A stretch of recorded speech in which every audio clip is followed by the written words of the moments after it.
Mesdames, Messieurs, bonjour et très heureux de vous retrouver dans ce 13h Bénin. Voici le sommaire. Les 7 membres de la 7e mandature de la haute juridiction ont été dévoilés dans la soirée de ce lundi. À l'analyse, le niveau de la prochaine mandature de la Cour sera élevé. On y retrouve des personnalités telles que le professeur Dorothée Sosa, qui est d'ailleurs pressenti pour être le prochain président de la Cour constitutionnelle du Bénin, même si aucune garantie n'est encore donnée à ce propos. À suivre et à voir dans ce 13h au Bénin les visages des membres désignés. Ensuite, le gouverneur de la BCEAO en visite de travail au Bénin a été reçu en audience dans la matinée de ce lundi au palais de la Marina par le président Patrice Talon. Au menu des échanges de la situation économique, monétaire et financière dans la sous-région. Ses propos à sa sortie d'audience sont à suivre dans un instant. Et puis enfin, nous allons découvrir un métier important, assez délicat, mais très peu connu du grand public. Et pourtant, c'est l'une des spécialités auxquelles on fait recours pour donner une seconde chance aux victimes d'accidents amputés et aux personnes qui ont des difficultés de mobilité. Il s'agit de l'appareillage orthoprothétique. Ulrich Gaba nous transporte dans l'univers de la réparation, de la réinsertion des victimes d'accidents. Et voilà pour vous le sommaire de ce 13h au Bénin. À nouveau, bonjour et bienvenue si vous nous rejoignez au palais de la Marina. Le chef de l'État, Patrice Talon, a reçu en audience dans la matinée de ce lundi le gouverneur de la BCEAO en visite de travail au Bénin. Au menu des échanges de la situation économique, monétaire et financière dans la sous-région. Je vous invite à suivre ici ses propos à sa sortie d'audience. Ça a été l'occasion pour nous de lui faire un peu le point de l'évolution de la situation économique, monétaire et financière dans la région, l'action monétaire de la Banque centrale, la situation un peu dans l'ensemble de l'Union, le système bancaire. Enfin, nous avons fait un tour d'horizon de toute l'actualité monétaire et financière dans la sous-région. Et ça a été l'occasion pour nous de saluer les progrès qui ont été réalisés également au Bénin en particulier, puisque nous avons noté que la croissance est restée très soutenue et les prévisions de 2023 vraiment sont très satisfaisantes. Les performances en matière d'inflation notamment, puisque dans l'Union, le Bénin a la meilleure performance en termes d'inflation. Le taux d'inflation à un niveau relativement faible. Et donc, on salue les efforts qui ont été faits par l'État béninois pour justement lutter contre la hausse des prix d'une manière générale.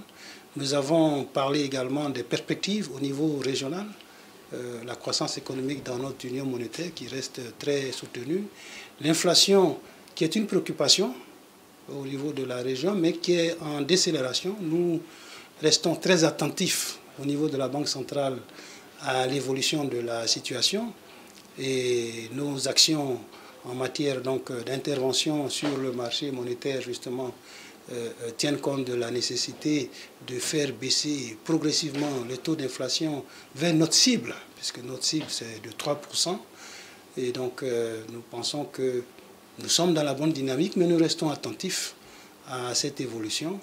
Dans l'ensemble, ça a été une très très bonne occasion que nous avons eue d'échanger avec son Excellence Monsieur le Président de la République, d'écouter également ses observations, ses préoccupations sur les différents points. Nous partons vraiment rassurés. Nous sommes, comme je l'ai dit, rassurés et beaucoup satisfaits des performances que vraiment le pays a enregistrées dans les différents domaines. Actuellement, nous avons salué particulièrement la dernière revue qui a été faite avec le Fonds monétaire international, qui a été également très positive sur les performances et les résultats atteints par l'économie béninoise. Et puis je vous l'annonçais en titre, les 7 sages de la prochaine mandature de la Cour constitutionnelle sont connus depuis hier. Professeur Dorothée Sosa, le plus connu d'entre les personnalités désignées par le bureau de l'Assemblée nationale et le président de la République. Mais les autres sages de cette mandature de la haute juridiction ne sont pas moins connus. Focus sur le profil des personnalités qui composent cette cour avec William Cliquant. L'universitaire de 67 ans, pressenti à la tête de cette mandature de la Cour constitutionnelle, des 7 sages, est le plus connu des Béninois. Professeur Dorothée Sosa est enseignant de sciences juridiques à la faculté de droit et de sciences politiques de l'université d'Abomey-Calavi ancien ministre de l'Enseignement supérieur pendant le second quinquennat de Mathieu Kérékou et par la suite garde des Sceaux, ministre de la Justice. 2 directeurs de cabinet de garde des Sceaux, magistrats tous deux, figurent aussi dans cette composition des membres de la Cour. Il s'agit de Michel Adjaka, ancien président de l'Union nationale des magistrats du Bénin UNAMAB, actuel directeur de cabinet de Yvan Dechenou et de Séverin Quenom un peu plus tôt. Celle qui a aussi été directrice de cabinet de ce même garde des Sceaux, après avoir servi dans les mêmes fonctions auprès de Joseph Djogbenou, est Aléa Goudabako. La magistrate siège aussi désormais à la Cour. Toujours dans le corps de la magistrature, Nicolas Assogba, désormais sage à la haute juridiction, était jusque-là le représentant de la corporation au conseil électoral. L'autre universitaire de l'équipe de cette 7e mandature est professeur Dandi Niamou, l'enseignante de droit public à la faculté de droit et de sciences politiques de l'université d'Abomey-Calavi, précédemment conseillère à la Cour suprême et actuellement en fonction à la Cour des comptes. Les 2 sages les moins connus du milieu des juridictions sont Mathieu Adjovi, le député à l'Assemblée nationale 8e législature, et connu pour ses activités dans la production cotonnière, et Vincent Akakpo, l'ancien maire de la commune de Dogbo. Nous descendons à présent dans nos arrondissements, dans nos communes, légaliser un document, déclarer une naissance ou encore un mariage. Voilà donc autant de raisons qui conduisent les Béninois à se rendre dans les mairies et arrondissements de la commune.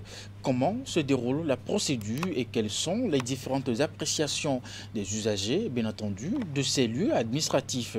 Pour le savoir, une équipe de la rédaction de Canal 3 Bénin a fait un tour dans le 13e arrondissement de Cotonou, mais aussi dans l'arrondissement de Godomé, dans la commune d'Abomey-Calavi. Voici le reportage. 13e arrondissement de Cotonou. Sur la cour, pas de mouvement d'usagers. Au sein des différents services, le personnel s'active dans le traitement des dossiers. Plusieurs demandes d'actes d'état civil drainent des populations dans cet arrondissement. Et nous sommes plus au niveau de l'état civil et souvent c'est par rapport aux documents de légalisation ou des actes de naissance que les gens viennent à notre niveau ici. Vous savez, lorsqu'il s'agit des documents administratifs, parfois, lorsque les documents sont demandés, les gens ne pourront pas garder les originaux à leur niveau. Donc, nous certifions ces photocopies en présence des originaux pour que nos populations puissent aller vaquer à leurs préoccupations suivant le document demandé. Tout comme le 13e à Cotonou, l'arrondissement de Godomé dans la commune d'Abomey-Calavi reçoit également des usagers. L'accueil ici semble réjouir plus d'un. Au niveau de l'arrondissement, l'accueil est très bon. Le travail, ils nous ont bien accueillis et il y a une bonne ambiance. Je suis venu faire un dépôt de signature pour pouvoir légaliser un engagement. Et quand vous êtes venu, comment est-ce que ça s'est passé? Bon, je suis encore dans les rangs, mais j'ai vu que ça passe vite. Quand je quittais la maison, je ne pensais pas que ça allait vite aller comme ça. Mais il reste juste 2 personnes pour que je puisse passer. Pour toute chose, il faut quand même qu'il y ait quand même la clairvoyance. Vous voyez, donc en temps, bon, ce n'était pas ça. Et on ne fouille même pas les dossiers et des erreurs, nous voyons seulement que des erreurs. Mais maintenant, tout est au point et on vérifie un à un les actes. Vous voyez, donc il n'y a plus de flou maintenant.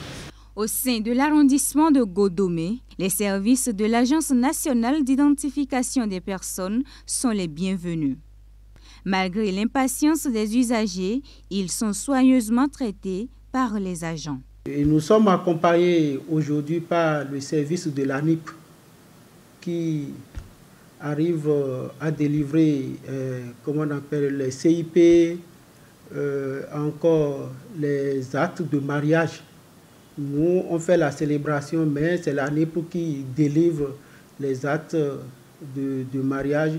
Même tous ceux qui ont besoin de leur fiche de naissance, l'ANIP est là et l'arrondissement de Godomé fait beaucoup de choses aujourd'hui. C'est donc une ambiance bon enfant qui prévaut au sein des arrondissements sillonnés.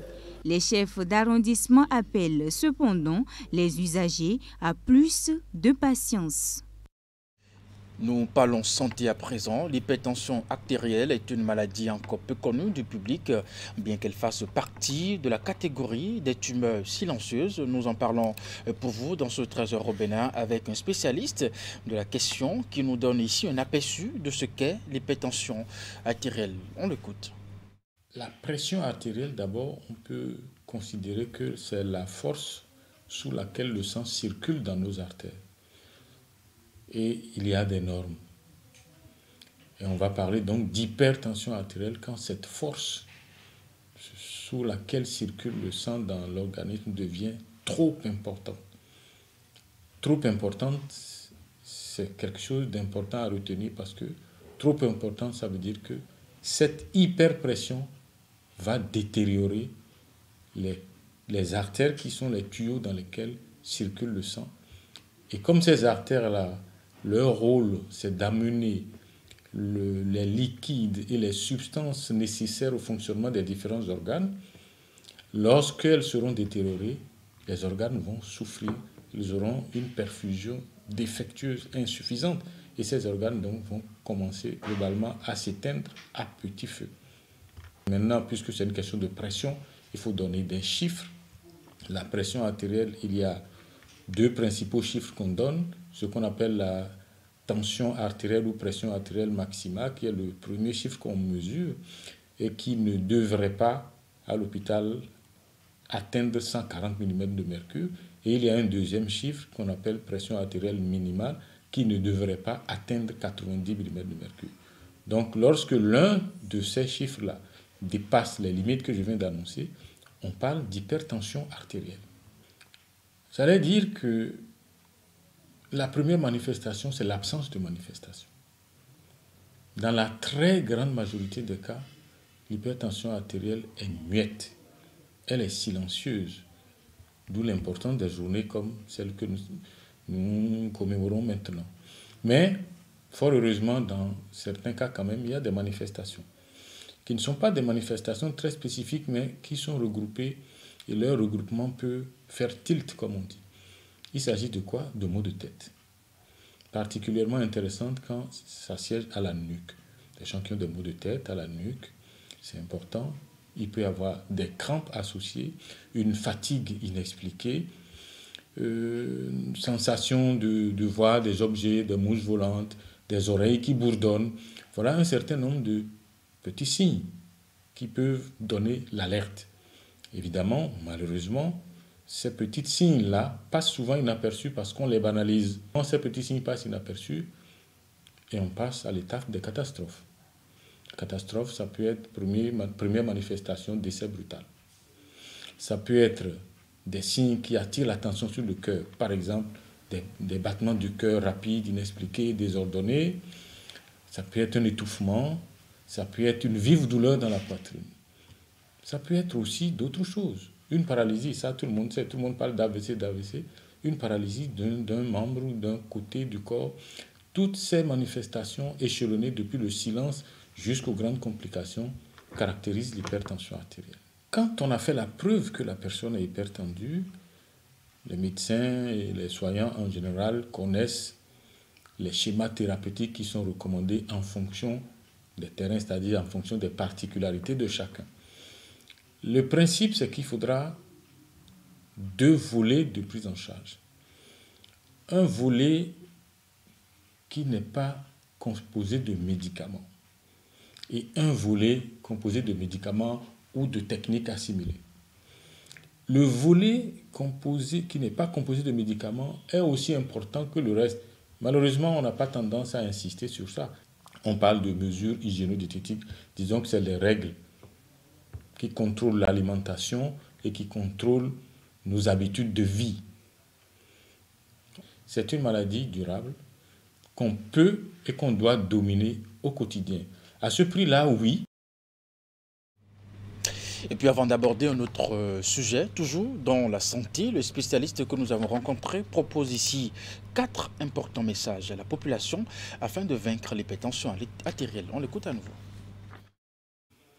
Premier message pour les populations, il faut savoir si on est hypertendu ou pas. Ça, c'est le premier message destiné à lever le premier déficit d'information. Il faut savoir. Mais comment savoir? Il faut juste mesurer. Il faut aller chez un agent de santé, mesurer la pression artérielle. Nous disons, tous les 6 mois, c'est pas mal. C'est parce que ce n'est pas compliqué. Et même si ça devait être payé, ce n'est pas cher. Il faut se faire mesurer la pression artérielle au moins une fois tous les 6 mois. Et chaque fois qu'on sent quelque chose, une fatigue, un bout de tête, il faut faire mesurer la pression artérielle. Donc, premier, et rechercher la réponse à la question, suis-je hypertendu? Deuxième message, on peut éviter d'être hypertendu. Il est vrai que l'hypertension artérielle a des causes parfois non contrôlées comme l'hérédité, mais il y a beaucoup de situations liées à notre alimentation, liées à notre environnement qui amènent à l'hypertension artérielle. Et si nous disons, on peut éviter d'être hypertendu, c'est contrôler cette partie de causes maîtrisables. Et ça, c'est quelques comportements. Premier comportement, il faut limiter la consommation de substances qui sont reconnues comme pouvant faire monter la pression artérielle. La première de ces substances, c'est le sel alimentaire. Le café, le thé et tous les excitants font monter la pression artérielle. Donc, nous disons, c'est important. Deuxième aspect, il faut pratiquer une activité physique relativement intense, durable, de façon répétée. L'exemple, c'est la marche. C'est simple, ça ne demande pas d'argent. Dieu nous a donné les pieds, et puis il y a des routes, on peut marcher. Elle doit être durable, au moins 30 minutes. Elle doit être répétée au moins 3 fois dans la semaine. L'idéal, c'est tous les jours. Nous avons dit, il faut bien organiser sa vie. Pourquoi? Parce que quand les choses sont bien organisées dans votre vie, il y a moins d'imprévus. Or, tu peux éviter d'être hypertendu. Troisième message. Bon, il arrive quand même que l'hypertension arrive. Mais nous disons, troisième message, tu peux dominer cette maladie-là. Environnement. Si possible, une vie pleine d'amour. Parce que Dieu a créé l'homme dans un environnement d'amour. Et quand cet amour manque, quand il y a de l'agressivité, tu peux éviter d'être hypertendu. Troisième message. Bon, il arrive quand même que l'hypertension arrive. Mais nous disons, troisième message, tu peux dominer cette maladie-là. Premièrement, en acceptant le fait d'avoir une hypertension artérielle.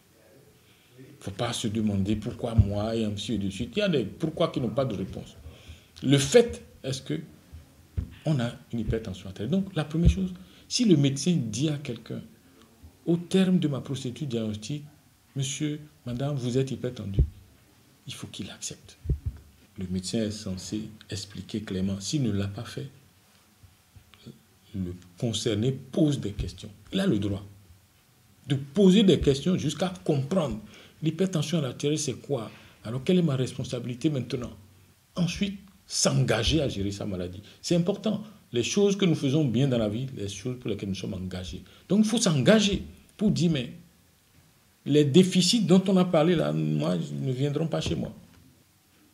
Maintenant, on va aborder la logistique. On s'engage dans la gestion, il y aura la logistique, les médicaments. Donc, il faut budgétiser cette maladie. Et ensuite, il faut être en équipe avec le médecin. Ça veut dire quoi? Il faut comprendre et il faut respecter les mesures que le médecin prescrit. Quand il vous donne des rendez-vous, il faut y aller. Quand il vous prescrit des médicaments, il faut participer. Si le médicament est trop cher, il faut dire, docteur, moi, mon budget, là, ça ne pourra pas gérer tout ça. Est-ce qu'il n'y a pas une autre formule? 4e message. On vient de passer 3 grands messages. Le 4e message, c'est de dire, mon frère, ma soeur, ma chérie, Et donc voilà donc les 4 messages assez importants qu'il faut prendre en considération pour votre bonne santé. Nous allons à présent découvrir un métier important aussi, assez délicat, mais très peu connu également du grand public. Et pourtant, c'est l'une des spécialités auxquelles on fait recours pour donner une seconde chance aux victimes d'accidents amputés et aux personnes qui ont des difficultés de mobilité. Il s'agit de l'appareillage orthoprothétique. Et le Gaba nous transporte dans l'univers de la réparation et de la réinsertion des victimes d'accidents. C'est un centre situé à Paracourt et c'est l'un des mieux équipés aujourd'hui dans la confection sur mesure des orthèses et des prothèses. C'est aussi un métier qui nécessite assez de précision et une bonne dose de patience pour accompagner le patient dans sa rééducation. Voici le reportage. Vu de loin, cet atelier ressemble à un bureau ordinaire. Mais lorsqu'on franchit la porte d'entrée, l'on se rend compte que le travail qui se fait ici est assez particulier, sinon délicat. Dans sa blouse blanche, Serge Kentchessou Aladagbe est orthoprothésiste de formation, un métier qu'il exerce avec doigté et professionnalisme. Le métier d'orthoprothésiste est une profession très peu connue, pour ne pas dire très mal connue. Parce que normalement, elle devrait être connue comme tous les autres métiers du secteur de la santé, comme l'infirmerie. Mais elle a été un peu ignorée tout simplement parce que les techniques utilisées au départ étaient un peu trop artisanales et le secteur de la médecine béninoise a mis du temps à révéler cette profession aux personnes demandeuses. Parce que beaucoup de personnes handicapées sont restées longtemps dans l'ignorance qu'ils pouvaient être accompagnés par cette profession. Un métier peu connu du public, mais qui pourtant s'avère indispensable pour les victimes d'accidents, surtout celles qui s'en sortent avec de graves séquelles, comme l'amputation ou le renforcement mécanique d'un membre. Ici, en appareillage orthoprothétique, tout est du sur-mesure. Et donc, à chaque patient, sa prothèse ou son orthèse. Et une fois que les mesures sont prises, on passe maintenant au laboratoire et on passe à la réalisation de cette prothèse. Et la réalisation, elle se fait en 2 étapes. Il y a une phase provisoire où après cette phase, on le fait marcher, on le fait utiliser, on le fait adapter la prothèse et ça peut durer des semaines. Une fois que le patient a fini de maîtriser l'utilisation de son appareil, on passe à la phase de finition. C'est en ce moment que la prothèse devient belle, elle devient esthétique. On la couvre de tout, on lui donne la couleur de la peau du patient. Autrefois précaire, le métier d'orthoprothésiste a évolué avec le temps et aujourd'hui, il s'allie avec les technologies modernes pour offrir aux patients une nouvelle chance de vie. Mais c'est un travail qui nécessite l'adhésion et l'implication du patient. Déjà, il faut prendre le temps de parler avec. C'est très important. Parce que dans cet échange, vous comprenez si la personne, quelle est sa motivation.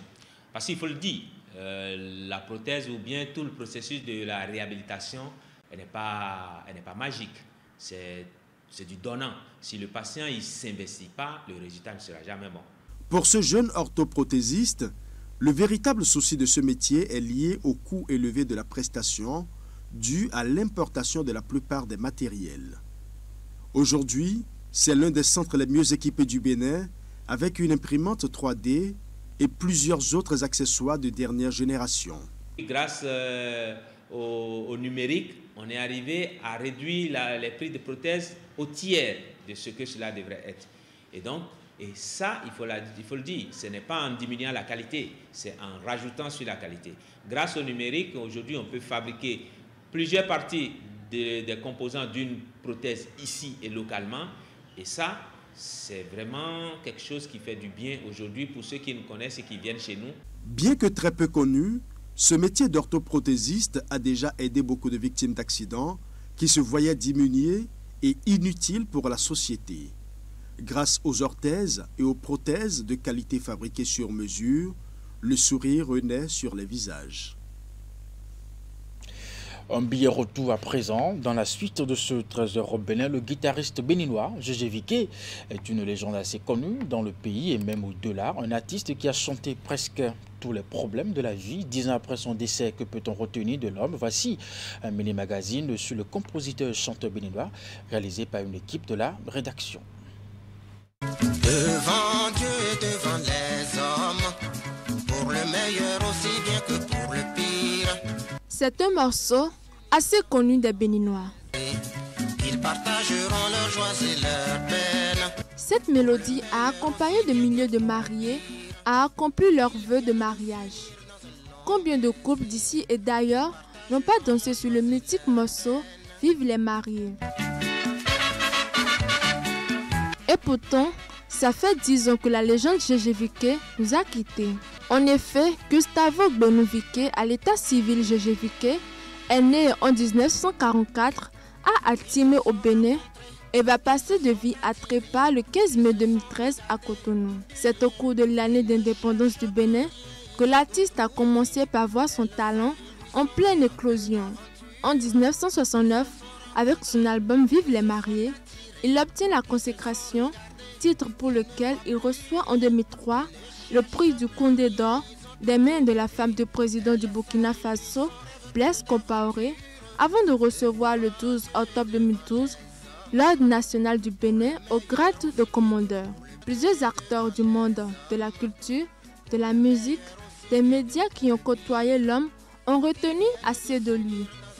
Je dirais que ce que je retiens de Gégé Viké sera en 2 phases. Une phase où moi je crois que j'avais 8, 9, 10 ans. Et Gégé Viké était très ami à mon père et ils étaient déjà amis copains de collège, même si mon père était un peu plus âgé que lui. Mais il venait à la maison régulièrement, il jouait beaucoup de guitare, parce que vous savez, Gégé Viké est un grand guitariste. Et mon père aussi avait ce penchant. Ils avaient en commun aussi l'humour, ils aimaient beaucoup blaguer. Donc très régulièrement, il était à la maison et ils échangeaient. Et c'est même en les voyant jouer la guitare que moi, mes premières envies de gratter me sont venues. Et peut-être aussi le goût à la musique, vous connaissez la suite. Et ce que je retiens aussi de lui, c'est justement cette complicité. Ils avaient un mot de passe, il appelait mon père Bonvas. Ça veut dire quoi? Je n'ai jamais su. Aussi, c'était un grand lecteur. Il lisait beaucoup les romans et avec ma mère aussi, ils échangeaient beaucoup les romans, les livres. Je me rappelle très bien les auteurs de l'époque, Guy Descartes, Agatha Christie. Gégé Viké, connu comme tout le monde, et connu spécialement dans son genre, Gégé Viké, c'est cet artiste le plus talentueux des talentueux du Bénin, d'Afrique et d'ailleurs, qui avait chanté beaucoup. Il a chanté l'environnement, il a chanté l'amour. Je pense qu'il a beaucoup chanté.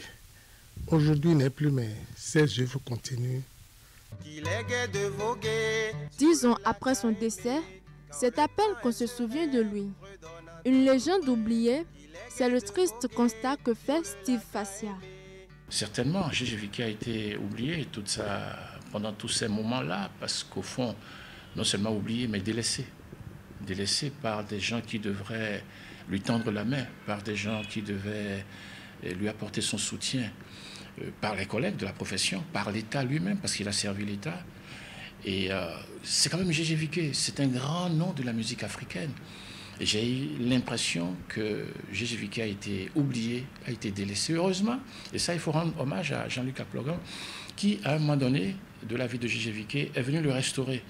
Jean-Luc Aplogan est venu, aussi bien dans Béné Passion, où il a dépoussiéré un peu ses titres, mais aussi il a contribué, je ne me rappelle même plus l'histoire, à ce que Gégé Viké puisse avoir un logis. Il nous a rappelé que Gégé Viké existait. Et c'est là que la carrière, après tout ce que Jean-Luc Aplogan a fait donc autour de Gégé Viké, que nous nous sommes rappelés à notre bon souvenir que Gégé Viké existait. Mais je crois que le seul pratiquement qui a fait quelque chose, c'était Jean-Luc Aplogan. Et bon, c'est ça qui a permis d'ailleurs qu'il soit restauré dans nos cœurs, dans nos souvenirs. Et puis à sa mort, il a eu des obstacles dignes de ce nom. Au-delà de la personne de Gégé Viké, bien d'autres grands artistes ont connu le même sort. Un constat qui fait réfléchir sur la façon dont nous entretenons l'image de la mémoire de nos illustres disparus qui ont marqué leur époque. Que ce soit dans la musique, le sport, les médias, le cinéma, la société est coupable d'une indifférence voulue et entretenue. Je ne sais pas comment cela se fait, mais je suis le don juan de l'Afrique. Ce n'est pas seulement les artistes, même nous les animateurs, nous les présentateurs, nous les hommes des médias. Qui nous regarde, croyez-vous? Qui respecte notre talent, croyez-vous? Personne. Personne. On a vu, quand Jonas Pedro, effectivement, vous en parlait, est décédé. De quoi a-t-il bénéficié? J'ai été témoin de tout. On aurait pu faire mieux. Vous passez plus votre temps à combattre les pièges, à les déjouer, qu'à créer, qu'à travailler. Il n'y a pas de solidarité entre nous. On ne vous pardonne même pas d'évoluer. Vous évoluez, on veut vous faire descendre. Mais ce n'est pas le cas à Abidjan. À Abidjan, on vous porte, on vous élève. Pour peu que vous développez un petit talent, l'État, les partenaires, quel sponsor y a-t-il même pour soutenir une action d'artistes, de présentateurs d'émissions télé? Il n'y en a pas. Il y en a, mais ils ne font pas. Il y a toujours quelqu'un qui va vous saboter, il y a quelqu'un qui va vous mettre les bâtons dans les roues. Véritable précurseur de la musique africaine, Gégé Viké aura marqué son époque depuis son Atiémé natal, ville côtière, qu'il l'a vu naître, qu'il a aimé Citon et qu'il a fait aimer à son public. Qu'il est gai de voguer sur le lac à aimer, quand le temps est serein, fredonnant un refrain. Qu'il est gai de voguer sur le lac à aimer, quand le temps est serein, fredonnant un refrain. Et nous allons terminer ce 13 européen avec l'opération, bien entendu, Enfant Noël. La saison 2023 sera bientôt une réalité. L'équipe de la direction nationale de cette action sociale a réceptionné plusieurs conteneurs chargés de cadeaux pour enfants. Ces objets proviennent d'Espagne et sont à distribuer à tout enfant de familles démunies des 12 départements du Bénin. Tidi Godalo pour les détails. Des conteneurs chargés de cadeaux pour enfants réceptionnés par l'équipe de la direction nationale de l'opération Enfant Noël au Bénin. Ce sont nos partenaires Samaritan Purse des États-Unis et en collaboration avec l'opération Enfant Noël qui chaque année nous envoie ces conteneurs pour l'œuvre sociale dans notre nation, sur toute l'étendue du territoire national, sans distinction de religion ni de race. En fait, la saison de Noël est utilisée pour une opération ponctuelle de collecte des cadeaux auprès des familles, auprès de tout le monde qui se sent touché par le fait de venir, n'est-ce pas, vers les enfants nécessiteux. 5 au total, ces différents conteneurs proviennent d'Espagne grâce à l'opération de collecte effectuée par l'organisation non gouvernementale Samaritan Purse, une œuvre hautement sociale qui vise à doter les enfants des familles démunies du Bénin des cadeaux de Noël. Et ces cadeaux vont directement aux enfants, dans leur famille. Et on éduque les enfants à travers ces jeux-là. C'est vrai que la saison a été jalonnée de difficultés par-ci, par-là. Or, cette ONG est représentée dans plus de 125 pays à travers le monde. Et ils collectent les cadeaux en décembre, novembre et nous envoient. C'est pour cela qu'on appelle ça Opération Enfant de Noël. Ces cartons contiennent divers jeux d'apprentissage pouvant accompagner ces enfants dans leur éducation. Il y a les livres de mathématiques, les livres de lecture, tout est dedans, les fournitures scolaires, surtout dans ces kits-là que nous recevons chaque année depuis 2015 jusqu'à aujourd'hui. Les cadeaux contiennent beaucoup de jeux, des jeux qui développent l'intelligence de l'enfant, des jeux qui égayent le cœur de l'enfant pour les préparer donc à la vie active. Je voudrais souhaiter bon succès à l'opération. Et je voudrais inviter aussi les autorités à œuvrer pour l'enracinement et le développement de l'opération Enfant Noël dans notre pays. En attendant la réception prochaine de 33 autres conteneurs dont le partage prendra en compte 10 départements, ce premier lot réceptionné est destiné aux enfants démunis de Lomé et du Plateau. Mesdames, Messieurs, c'est la fin de ce 13h au Bénin. Merci de l'avoir suivi, de votre fidélité également. Retrouvez à 16h votre bulletin d'information et puis à 19h30 la grande édition de la soirée. Jusque-là, portez-vous bien et à très bientôt.